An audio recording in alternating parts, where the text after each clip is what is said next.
Benvenuti nel video di presentazione dell'applicazione Tinkercad.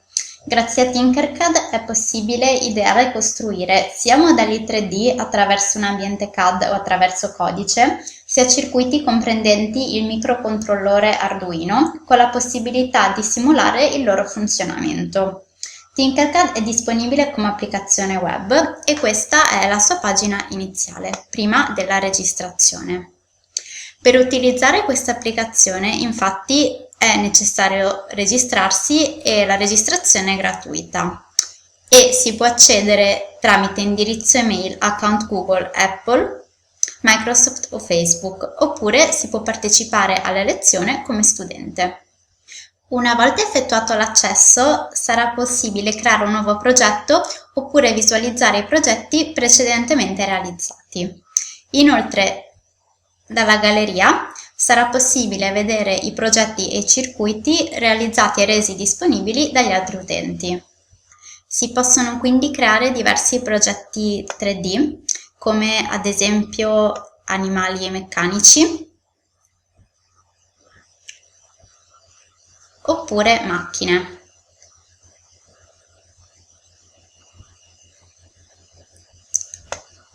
E anche circuiti. Ad esempio, in questo caso ci troviamo davanti a un circuito creato in ambiente Arduino di un data logger, quindi di un dispositivo usato per memorizzare dati.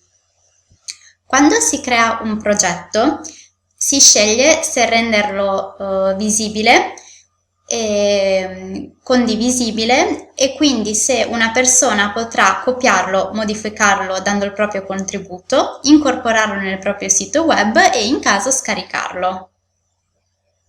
E per i circuiti è inoltre disponibile una simulazione. Possono inoltre essere presenti esempi di creazioni di ambientazioni tramite codice, quindi codeblock, che possono essere appunto creati e resi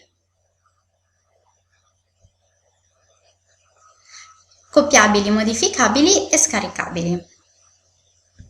Questa applicazione inoltre permette di seguire delle lezioni sulle funzioni di base della progettazione 3D.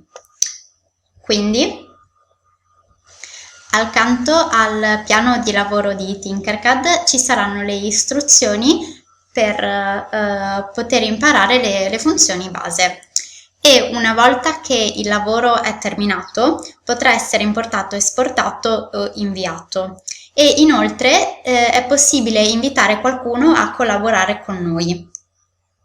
Rendendo inoltre il progetto condivisibile, come già detto, sarà possibile far sì che altri utenti possano dare il proprio contributo, quindi modificare il progetto in un secondo momento.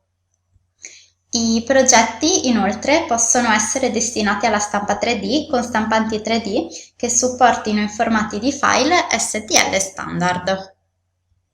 Questa applicazione inoltre può essere molto utile anche per l'insegnamento, in quanto possono essere create delle aule dalle quali si può accedere come studente, come genitore o come insegnante e possono venire affidati dei compiti, delle attività sulla progettazione 3D.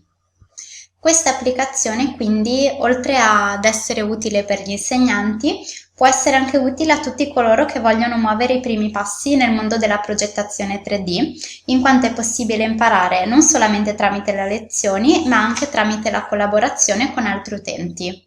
Spero che questo breve video vi sia stato utile, grazie dell'attenzione.